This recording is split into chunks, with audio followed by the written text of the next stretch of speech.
Et de l'autre côté aussi, quand on prend pas responsabilité de ses émotions, on a tendance à vouloir manipuler l'autre personne même, c'est-à-dire qu'on fait des tentatives de contrôler ce que ressent une personne pour manipuler ce qu'elle pense ou elle croit, mais en fait, ces tentatives de contrôle de la façon dont vous pensez et ressentez, elles sont complètement destinées à contrôler la façon dont vous allez agir, parce que vos pensées créent vos émotions et vos actions.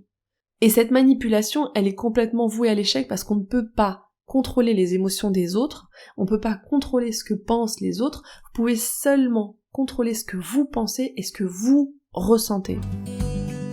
Hey, bienvenue dans le podcast Être audacieuse. Je suis Tiffany, coach de vie pour les femmes indépendantes et entrepreneurs. Je partage avec vous les outils pour vivre pleinement votre vie, vos choix, tout en gérant votre esprit et en vivant vos émotions. Allez, on embarque! Bonjour à tous, bienvenue dans cet épisode où on va parler de relations difficiles. Alors rien que de penser à cet épisode et de préparer quelques notes, moi j'ai déjà plein d'émotions qui se réveillaient en moi, parce que je pense qu'on a tous des relations qu'on catégorise de conflictuelles ou de difficiles, que ce soit rangé dans un tiroir, mis de côté, ou qu'on n'en parle plus, ou toujours actuelles, même parfois dans nos quotidiens. Et forcément, qui dit relation difficile ou conflictuelle, dit beaucoup d'émotions. Donc on va parler un peu de ça. Et pour situer les choses dans un contexte, je vais déjà vous parler de choix. Dans toute relation qu'on a dans notre vie, c'est un choix. On pense, on grandit avec cette croyance que on doit, non ? Vous faites le choix d'avoir des relations avec vos amis, vous faites le choix d'avoir des relations avec vos enfants, avec votre famille, avec vos conjoints, avec vos parents. C'est un choix, on ne doit rien en soi. On peut très bien avoir un gamin et le laisser tomber. Il y a beaucoup de gens qui font ça. Et quand je dis laisser tomber, je pense à des petits-enfants, parce que moi j'ai des petits-enfants, mais on peut aussi faire le choix de ne plus avoir de relation avec eux. Donc, on ne doit pas avoir une relation avec telle ou telle personne à cause du lien qu'il y a dans le sang, dans le papier, ou quoi qu'est-ce, ou parce que ça ne se fait pas. Vous faites le choix. Il faut juste reprendre déjà d'une part possession de ce choix, parce que vous avez le choix de partir, comme vous avez le choix de maintenir les relations qui parfois, on pense, sont conflictuelles. Donc je précise ça parce que c'est important de reconnaître que c'est un choix, comme je vous dis, d'en prendre la responsabilité. Parce qu'en règle générale, on aborde plutôt nos relations limite d'une position plutôt victime, comme si on les subit. Non, c'est un choix que vous faites, que ce soit conscient ou inconscient, c'est un choix que vous faites. Et qu'il vous plaise ou pas, parce qu'on peut faire le choix, et c'est ça aussi qu'on va parler aujourd'hui, on peut faire le choix de maintenir une relation qui est difficile, qui est conflictuelle, et que ça nous plaise pas. Mais vous faites quand même le choix de le faire. Donc c'est la première étape que je vais vous inviter à faire pour cet épisode. Reprenez possession que vous faites le choix de maintenir la relation qui est difficile pour vous. Et donc j'aimerais bien pour cet épisode que vous preniez possession d'une relation que vous avez qui est conflictuelle ou qui est difficile. Est-ce que c'est un parent? Est-ce que c'est un ami? Est-ce que c'est un collaborateur au boulot? Est-ce que c'est un enfant? Donc déjà pour que vous puissiez resituer et vraiment déjà mettre en application pendant que vous écoutez cet épisode sur les questions que je vais apporter. Et toujours dans cette démarche de prise de conscience, je voudrais aussi que vous preniez conscience de comment cette relation prend place dans votre corps et aussi dans votre esprit. Donc par exemple dans le corps, ça veut dire je me rencontre, je vois cette personne et peut-être que mon corps se met en alerte, se met en mécanisme de défense. J'ai bien imagé un chat, vous voyez, quand il hérisse ses poils et qu'il courbe son dos, on a quelque chose comme ça qui est interne ou parfois même qui est visuel. Est-ce que vous crispez? Est-ce que vous fermez les bras? Est-ce que vous évitez de regarder la personne dans les yeux par exemple? Est-ce que vous avez plus la bouche sèche? Dans votre esprit aussi, comment ça prend place? Est-ce que par exemple vous anticipez ce que vous pensez que va faire ou dire la personne? Ça je le vois, c'est très courant, et même moi. Donc ça veut dire que tout de suite on va se dire non, elle va dire ça, je sais qu'elle va répondre ça, je sais qu'elle va réagir de telle ou telle façon, de toute façon je la connais bien, de toute façon c'est toujours pareil, non? Donc reconnaissez comment cette relation prend place dans votre esprit. Et logiquement, il y a votre corps qui suit derrière. Reconnaissez quand on prend conscience de ça, de voir comment vous agissez tant internement, ça veut dire dans votre esprit, quelles sont les conversations que vous avez dans votre tête quand vous échangez ou quand vous êtes en présence de cette personne. Est-ce que d'ailleurs vous arrivez à écouter la personne ou vous êtes tout de suite dans votre conversation interne à interpréter les faits et gestes de l'autre personne? Et pourquoi je vous invite à faire ça? Parce que dans cet épisode, ce que je vais traiter, c'est quand on choisit d'alimenter, de maintenir une relation qu'on pense qui est difficile ou conflictuelle. Parce que nous sommes tous humains et ça nous arrive à tous. Et c'est très présent dans le cercle familial aussi, parce que, on dit on ne choisit pas sa famille, ou d'autres croyances pensent que oui, c'est pas la question aujourd'hui, mais le fait c'est que votre famille, c'est votre famille, que ce soit de sang, que ce soit par adoption, c'est votre famille. Donc il y a certaines relations parfois qu'on choisit quand même de maintenir, même si elles représentent plus un challenge. Et c'est ça vraiment que je veux traiter dans cet épisode d'aujourd'hui. Je vais pas traiter quand on décide de partir, on va dire, et de couper les relations. Donc ce sera peut-être un sujet pour un autre épisode, mais aujourd'hui on va plutôt s'attarder à ok, je veux maintenir cette relation, mais je reconnais que c'est difficile. Donc quand on reconnaît qu'une relation est difficile et qu'on veut la maintenir, la première étape c'est de prendre conscience. Prendre conscience comment ça en prend place dans votre esprit, dans votre corps, et on prend conscience pour reprendre responsabilité de l'expérience que vous créez pour vous-même. Parce qu'il y a le conflit, oui, avec la personne, mais il y a aussi le conflit que vous avez avec vous-même à propos de cette personne. Parce que la relation que vous avez avec cette personne n'a rien à voir avec elle. Et restez avec moi, parce que je sais qu'en règle générale, on pense tout de suite que c'est la faute à l'autre, non? On jette tout de la faute sur l'autre personne. Elle ne devrait pas être de telle façon, elle ne devrait pas me parler, elle ne devrait pas agir de cette façon. On a cette idée de comment devrait être selon si c'est votre belle-mère, votre mère, votre enfant, votre conjoint, votre père, votre ami. On a ces manuels de comment il devrait agir face à nous. Et du coup, on crée des conflits par rapport à ce manuel. Moi, ce que je veux que vous repreniez responsabilité aujourd'hui, c'est que votre relation que vous avez, c'est la relation de ce que vous pensez de cette relation. Je vais reprendre ma phrase. Votre relation avec cette personne n'a rien à voir avec elle, mais c'est ce que vous pensez de cette relation qui la définit. Ça veut dire que c'est ce que vous réveillez en vous-même en étant auprès de cette personne. Et je reviendrai sur ce point dans quelques minutes quand je vais vous transmettre des outils pour, on va dire, mieux vivre les relations difficiles. Donc, quand vous choisissez d'avoir une relation avec une personne avec qui vous avez eu des conflits dans le passé, ou avec qui, on va dire, énergétiquement, vous sentez qu'il y a certaines réticences, que ce soit même de peau, vous sentez qu'il y a quelque chose qui va pas, ou quand vous avez des personnalités aussi qui choquent, on va dire, non? C'est important que vous sachiez pourquoi vous voulez maintenir cette relation. Pourquoi vous choisissez d'avoir cette relation?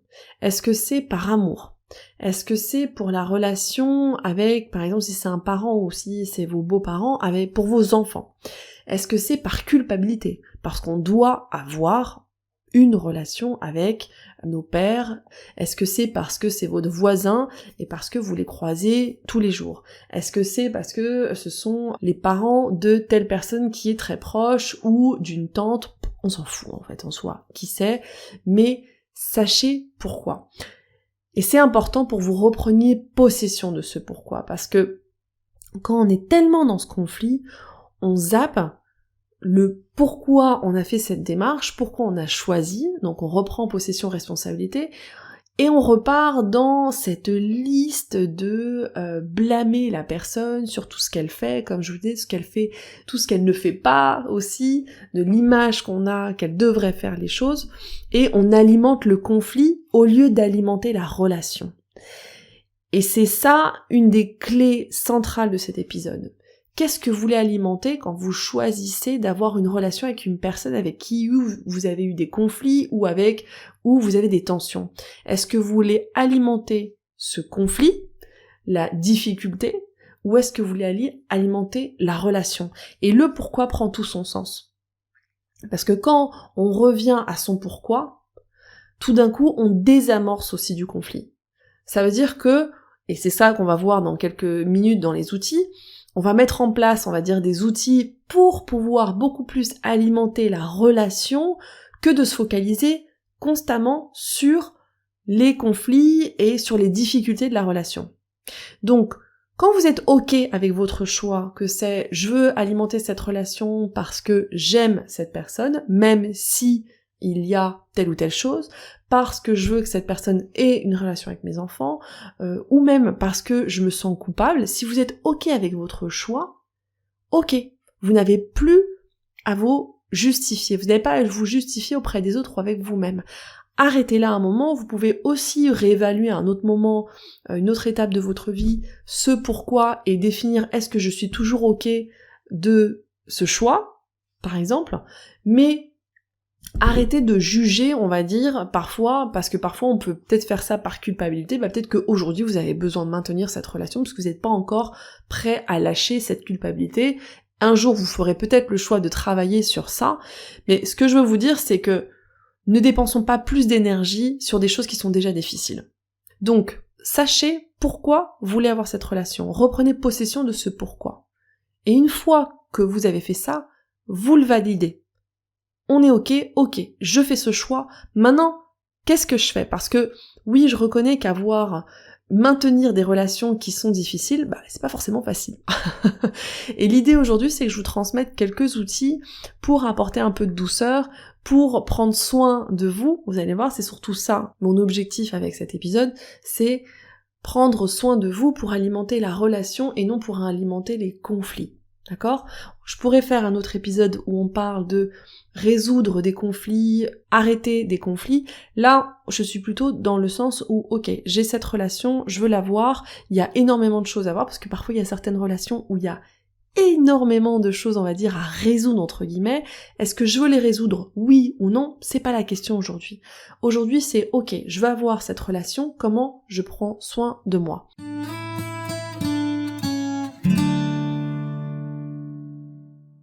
Je vais vous parler de 3 choses et 3 points qui sont importants. Je pense que ce sont les limites, prendre soin de soi comme je vous disais en point 2, et en point 3, c'est l'indépendance émotionnelle. Donc les limites, c'est un sujet énorme, et d'ailleurs je vais vous enregistrer un épisode seulement en parlant des limites, parce que je pense que c'est un point clé en développement personnel. Une limite pour clarifier, parce qu'en règle générale on pense que les limites ce sont pour les autres. Une limite, c'est fait pour vous-même. Une limite, c'est ce que vous allez faire lorsque quelqu'un viole, on va dire, votre espace, votre limite. Donc il ne s'agit pas de ce que la personne doit faire, mais c'est plutôt ce que vous allez faire si quelqu'un entre dans votre espace, que ce soit émotionnel ou physique. Donc une limite, c'est fait pour soi. C'est fait à partir d'un lieu d'amour, et c'est pour créer des relations libres, on va dire, de toute négativité. Les limites, c'est pas un manuel de ce que les gens doivent faire ou comment ils doivent se comporter pour que vous vous sentiez bien. Non, une limite, j'aime bien penser à la délimitation soit de votre propriété, soit de votre appartement ou de quoi qu'est-ce où vous habitez. La limite, elle est mise pour vous. Et la limite, ce qu'elle sert, c'est si quelqu'un rentre, on va dire, franchit cette limite, alors que vous avez signalé ou que vous lui signalez que vous n'êtes pas d'accord, ça a tout à voir avec la conséquence que vous allez émettre. En soi, cette personne, elle a tout à fait le droit de gambader et de faire et d'être ce qu'elle est, mais par contre, vous avez tout le droit de dire non, jusque là va mon espace et cette limite ne peut pas être franchie. Et si cette personne franchit cette limite, voilà les conséquences que je mettrai. Donc comme je vous disais, c'est un sujet assez lourd aussi, et je vais vous faire un épisode seulement sur le sujet des limites.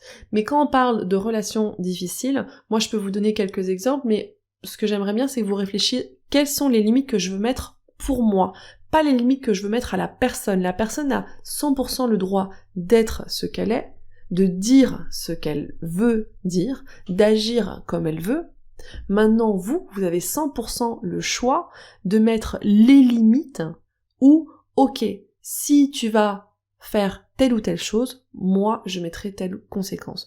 Par exemple, on peut mettre des limites physiques. Ça veut dire que j'ai une limite, et comme beaucoup, je pense, ont, et j'espère vous avez aussi, c'est on ne peut pas me taper. Non, mais ça veut pas dire que non plus, je vais dans la rue et je marche et je dis à tout le monde faites gaffe les mecs, hein, vous pouvez pas me foutre un pain là, tu vois, ça c'est ma limite, hein, si vous me foutez un pain, je vais peut-être répondre et je vais peut-être appeler les flics. Non, c'est quelque chose qui est, on va dire, commun à tout le monde. Alors ça veut pas dire qu'il y a pas des gens qui le font, mais ça veut juste dire si quelqu'un me tape, je peux partir, je peux répondre et je peux appeler les flics.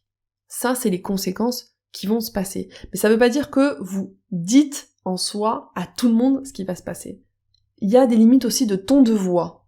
Et c'est idem comme je vous disais, dans la limite de geste. Ou peut-être de langage. Moi j'ai une limite, ça veut dire que si on me crie dessus, je pars. C'est-à-dire que je ne rentre pas, c'est ma limite. Je déteste les cris. Et donc si quelqu'un dans mes relations difficiles, on va dire, que je choisis de maintenir, va élever le ton avec moi, ou va perdre son tempérament, je pars. Et c'est m'est arrivé d'ailleurs plusieurs fois, et je vous prendrai cet exemple d'ailleurs quand je parle de conséquences. Il y a des limites de langage aussi, de quelle façon tu vas me parler, quel type de conséquences je vais mettre. On peut mettre des limites de temps et d'espace en soi, que c'est un temps d'attente. Tiens, si je vais boire un café avec toi et que je t'attends 30 minutes, je vais me barrer. Et tout ira bien, mais c'est juste que c'est ma limite de temps que je suis prête à attendre. Un temps de séjour, quelqu'un qui va venir chez vous. J'ai le plaisir, ou je suis hyper contente de te recevoir, mais pas plus de 15 jours, 10 jours, 5 jours, 1 mois, 3 mois, ce que vous voulez. Des limites de visite. Est-ce que quelqu'un peut rentrer comme ça, votre belle-mère ou votre mère? Je reviens toujours au sujet de belle-mère et mère, parce que c'est le plus commun, mais est-ce qu'elle peut venir comme ça à tout moment chez vous, à un temps illimité? Donc le temps aussi, que ce soit par exemple d'aide, on reparle toujours avec les gens, est-ce que ma petite voisine qui a 88 ans, combien de temps je vais consacrer à l'aider à faire telle ou telle chose avec son téléphone qui ne fonctionne pas. Les temps aussi de conversation, non? C'est à vous de voir quelles sont les limites que vous voulez mettre, et quand je parle conversation, ça peut aussi être des sujets. Est-ce que vous voulez, avec ces personnes avec qui vous avez des relations difficiles, parler de tous les sujets qui fâchent, entre guillemets? Est-ce que vous êtes prêt? Est-ce que vous n'êtes pas prêt? Il n'y a que vous qui le sachez, non? Cette personne en soi peut ramener les sujets sur la table. C'est juste dire quelle est votre limite et quelle est la conséquence. Si tu ramènes tel sujet sur la table, je suis d'accord que toi tu veuilles en parler, mais moi je ne suis pas prête aujourd'hui. Et si tu continues à le faire, je vais me lever de la table et je vais partir. Les limites, c'est fait pour avoir des conséquences. Et c'est souvent là la partie la plus difficile en soi. Parce que mettre une limite, tout le monde peut mettre une limite. On a souvent peur, on a souvent du mal avec les conséquences qu'implique cette limite. Donc par exemple, comme je vous disais, si moi on me crie dessus ou je vois qu'on me crie avec les enfants, je pars. Et en l'occurrence, c'est arrivé dans une relation difficile que j'ai avec une personne de ma famille où j'étais chez la personne et où directement, c'était même la pleine nuit, j'ai acheté des billets d'avion et le lendemain matin, on est parti. Donc, et la partie la plus difficile en soi, c'était pas les cris, c'était plutôt dire, ok, la conséquence, je vais la faire. Parce qu'en règle générale, on a peur de vexer, on a peur de dire ça se fait pas, peut-être que j'exagère, est-ce que la personne va valider? La personne n'a pas à valider vos limites. C'est à vous de respecter vos limites. Quand vous choisissez d'avoir une relation avec une personne qui va, on va dire, réveiller cette relation, beaucoup d'émotions chez vous, c'est à vous de respecter les limites de jusqu'où vous êtes prêt à aller. Et ces limites peuvent évoluer. Parce que quand on travaille sur soi aussi, on apprend de mieux en mieux à gérer ses émotions aussi, et peut-être qu'il y a un moment, moi par exemple, quelqu'un peut me crier dessus, et peut-être que ça me fera rien émotionnellement. Aujourd'hui, à l'heure d'aujourd'hui, quand quelqu'un me crie dessus, moi ça me réveille énormément de choses en moi, par rapport à la conversation que j'ai en moi-même quand on me crie dessus. Du coup, je préfère prendre soin de moi et partir. Et ça c'est l'autre point, c'est prendre soin de soi. Donc, il n'y a que vous qui sachez comment prendre soin de vous-même. C'est pas les autres. La première personne qui doit prendre soin de vous, c'est vous-même. N'attendez pas ça des autres. N'attendez pas que les gens fassent des choses qui vont vous faire du bien ou vous traitent d'une façon qui va vous faire du bien. là sont les limites. C'est là où elles sont toute l'utilité. Maintenant, celle qui doit prendre soin de soi, c'est vous. Donc moi, je vais vous donner mes exemples, mais c'est à vous de trouver aussi quelles sont les choses qui vont vous faire du bien. Donc moi, si je suis exposée, par exemple, à être avec une personne avec qui j'ai une relation difficile, avec qui je choisis d'être parce que je veux, par amour ou par X choix, je sais par exemple que je vais me programmer plus de sessions de coaching pour moi-même. Je sais aussi que je vais faire très attention à préserver mes temps et mes espaces pour pouvoir écrire plus. Moi, c'est quelque chose qui me fait du bien. De avoir mes routines, donc mes routines de yoga, mes routines aussi de lecture, mes routines cocooning, on va dire. Je vais observer ma relation avec le chocolat, par exemple, parce que le chocolat, c'est ma petite relation où je vois tout de suite si je vais un peu plus tendre à mes envies, mes désirs de chocolat, c'est qu'il faut que je prenne un peu plus de soin de moi, parce qu'il y a beaucoup de choses qui bougent à l'intérieur de moi. Donc ça, c'est les petites choses auxquelles moi, je prête attention, non? C'est à vous de voir, par exemple, est-ce que vous accélérez un peu plus? Est-ce que vous voyez que vous commencez à avoir un peu plus de défilé de pensée dans votre esprit? Comment ça prend place chez vous avant que ça devienne le débordement en soi? Avant que la cocotte minute monte trop en pression, qu'est-ce qui se passe chez vous? Et quelles sont les choses que vous pouvez mettre en place pour prendre soin de vous, pour essayer au maximum d'être la personne que vous voulez être face à cette relation? Et l'autre point, c'est l'indépendance émotionnelle. Donc, c'est un sujet dont je vous en ai déjà parlé dans l'épisode 21 où je vous parle de s'émanciper émotionnellement et dans l'épisode 26 où je vous parle des émotions des autres. L'indépendance émotionnelle, ça veut dire qu'on prend l'entière responsabilité de ce qu'on ressent, peu importe ce que quelqu'un d'autre fait ou dit. Ça veut dire qu'on reprend le contrôle de ses pensées et on ne blâme pas les autres pour ce qui nous arrive. Parce que vos émotions découlent de vos pensées, de votre état d'esprit. Et c'est pour ça, je reviens sur ce point que je vous disais il y a quelques minutes, la relation que vous avez avec cette personne n'a rien à voir avec elle. C'est ce que vous pensez de cette relation qui la définit. C'est ce que vous réveillez en vous-même en étant auprès de cette personne qui définit la relation que vous avez. Ça veut dire que c'est la conversation que vous avez par rapport à cette personne qui va définir la relation que vous avez avec cette personne. C'est pas en soi ce que fait la personne. Parce que la personne en soi avec qui vous avez une relation conflictuelle, si on la place avec une autre personne, peut-être qu'elle n'aura pas une relation conflictuelle. Et c'est pour ça aussi, parfois, on a des relations conflictuelles avec nos mères, nos belles-mères, nos enfants, et d'autres personnes s'entendent super bien. C'est juste le choc, on va dire, des deux personnes, des pensées que chacune ont, qui font que c'est une relation conflictuelle.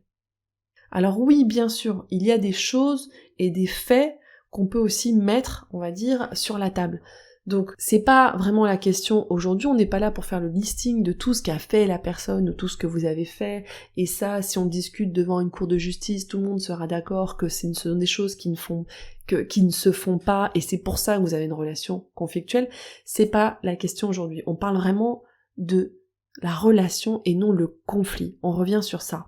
Donc, reprendre possession de ses émotions, ça veut dire c'est reconnaître que les émotions que vous avez par rapport à cette personne ont à voir avec la conversation que vous avez dans votre tête. Et c'est pour ça, en tout début de cet épisode, je vous posais la question de est-ce que vous arrivez à reconnaître qu'est-ce qui se passe dans votre état d'esprit quand vous êtes auprès de cette personne? Est-ce que vous anticipez déjà ce que la personne va penser ou dire ou faire? Parce qu'en règle générale, c'est souvent ce qui se passe quand on est dans des relations à problème. On a toujours cette petite conversation dans notre tête qui dit « Ah, de toute façon, je sais qu'elle va faire ça, je sais de toute façon qu'elle va réagir ça, de toute façon, elle est toujours pareille, elle va jamais changer. » C'est ça à définir un peu, et c'est reprendre possession. Reprendre possession, par exemple, de dire « Elle devrait pas faire telle ou telle chose, il aurait jamais dû dire ça, mais il aurait pas pu penser avant. » Donc, ce sont toutes ces petites choses qui définissent la relation et qui surtout qui définissent vos émotions. Comme je vous disais par exemple dans ma limite de cri, en soi qu'une personne crie, c'est pas cette personne qui engendre des émotions en moi, que ce soit de peur ou d'angoisse ou de débordement. Non, c'est la signification que moi je mets au cri de l'autre personne qui engendre ces émotions. Et quand on reprend possession de ça, on est beaucoup plus à même à traverser ces émotions et à les ressentir. Et quand on est plutôt dans une position émotionnelle qui a à voir plus avec l'enfance, parce qu'on prend pas responsabilité de ses émotions et on est toujours à « il m'a fait mal, il m'a fait du mal » où on met le blâme ou la faute sur l'autre, on se démunit de pouvoir face à nos émotions. C'est-à-dire qu'on donne le pouvoir aux autres de nos émotions. Et de l'autre côté aussi, quand on prend pas responsabilité de ses émotions, on a tendance à vouloir manipuler l'autre personne même, c'est-à-dire qu'on fait des tentatives de contrôler ce que ressent une personne pour manipuler ce qu'elle pense ou elle croit, mais en fait, ces tentatives de contrôle de la façon dont vous pensez et ressentez, elles sont complètement destinées à contrôler la façon dont vous allez agir, parce que vos pensées créent vos émotions et vos actions. Et cette manipulation, elle est complètement vouée à l'échec parce qu'on ne peut pas contrôler les émotions des autres, on ne peut pas contrôler ce que pensent les autres, vous pouvez seulement contrôler ce que vous pensez et ce que vous ressentez. Donc toutes ces actions où on donne le pouvoir aux autres de notre système émotionnel sont complètement vouées à l'échec d'une part, de l'autre part, elles n'améliorent pas réellement la relation qui est difficile parce que ça reste complètement illusoire. Comme je vous disais, on ne peut pas contrôler les émotions des autres, ni les pensées, ni leur façon d'agir. Et en plus, ça vous vide d'énergie, quoi. Donc ça sert complètement à rien. Donc, pour reprendre ces petits points, quand vous choisissez intentionnellement d'alimenter, de maintenir une relation qui vous est difficile à avoir, 1. Posez-vous à réfléchir, ok, quelles sont les limites que je veux mettre pour moi ? Et faites-le d'un lieu d'amour. Ça veut dire que ces limites, comme je vous dis, peuvent évoluer. Peut-être que dans quelques mois, quelques années, je pourrais être à côté de quelqu'un qui crie sans que me sentir moi submergée émotionnellement. C'est un terrain où j'ai beaucoup plus de mal à gérer mes émotions. Peut-être que dans un an, dans quelques mois, ce sera pas le cas et je reverrai mes limites. C'est à vous de définir les limites pour prendre soin de vous. C'est l'autre point, pour prendre soin de vous. Prenez soin de vous. Et prenez des soins extra si vous êtes, par exemple, si vous avez un déjeuner avec telle personne, si vous vivez avec telle personne, si vous allez séjourner avec telle personne, regardez quelles sont les choses qui puissent alimenter votre énergie, parce que cette houle d'émotions peut vite vous vider d'énergie. Et pratiquez l'indépendance émotionnelle, reprenez possession de vos émotions, reconnaissez que vos émotions viennent de ce que vous pensez par rapport à cette relation et non par rapport aux actes de la personne. Quand on s'engage dans une relation qu'on connaît comme conflictuelle, on signe un périple avec soi-même. Et c'est pour ça aussi que je vous dis que vous pouvez vite vous vider d'énergie. Parce que la relation que vous avez avec cette personne réveille en vous des émotions qui peuvent être difficiles. Donc en conséquence, ce qui est fondamental, c'est prendre soin de vous. Établir des limites et pratiquer l'indépendance, c'est avant tout pour soi et pour prendre soin de soi. Quand vous choisissez d'alimenter cette relation, n'attendez pas non plus d'avoir une relation au top. Alors si c'est le cas, tant mieux et c'est super, parce que ça peut aussi arriver. Mais n'invitez pas la frustration par avance en ayant une attente de produit fini, comme j'aime bien le dire. Par exemple, quand je parle de produit fini, c'est dire, bon, allez, je tente le coup pour voir si la personne va changer pour qu'on puisse avoir une relation qui ressemble à l'image que j'ai pour enfin me sentir bien. Là, vous placez vos émotions dans l'autre, dans la relation. Donc, ça veut dire que vous perdez beaucoup de pouvoir. Et je reviens, vous n'avez pas de contrôle sur l'autre personne. Si vous choisissez d'avoir cette relation, laissez la personne être ce qu'elle est, on ne change pas les autres, on ne se change à soi-même si on le veut. On peut montrer l'exemple, mais la personne choisira de voir ce qu'elle veut, parce que ce qu'elle va voir, c'est sous le filtre de son état d'esprit, de ses croyances et de ce qu'elle a vécu. Donc, quand on choisit d'avoir une relation avec une personne, et donc on choisit d'avoir une relation difficile, embrassez l'authenticité de cette relation avec compassion pour vous-même et empathie pour l'autre. Prenez soin de vous dans les moments les plus difficiles et évaluez comment vous pouvez vous apporter de la douceur pour vivre cette relation et non pas alimenter le conflit. Acceptez les émotions négatives et traversez-les sans les fuir. Je vous promets qu'elles ne restent jamais longtemps si vous les acceptez et les ressentez. Par contre, si vous les résistez et vous les fuyez, elles vont être là et elles vont tourner en rond. Donc prenez soin de vous et soyez courageuse. Et pour info, à l'origine, avoir du courage signifiait dire ce qu'on pense en ouvrant son cœur. Et je vous laisse avec ça. On se parle au prochain épisode. Mon podcast vous plaît ? Abonnez-vous pour ne manquer aucun épisode. Partagez-le avec vos proches et soutenez-moi en laissant un avis 5 étoiles sur la plateforme que vous utilisez. 1000 merci. Et si vous voulez bénéficier d'un accompagnement, je vous invite à vous rendre sur mon site internet tiffanyminquet.com. Vous pourrez réserver une session gratuite de coaching avec moi, mais vous trouverez aussi l'information sur mon programme pour les femmes entrepreneurs qui veulent lever leurs barrières limitantes pour atteindre leur objectif. Alors à très bientôt.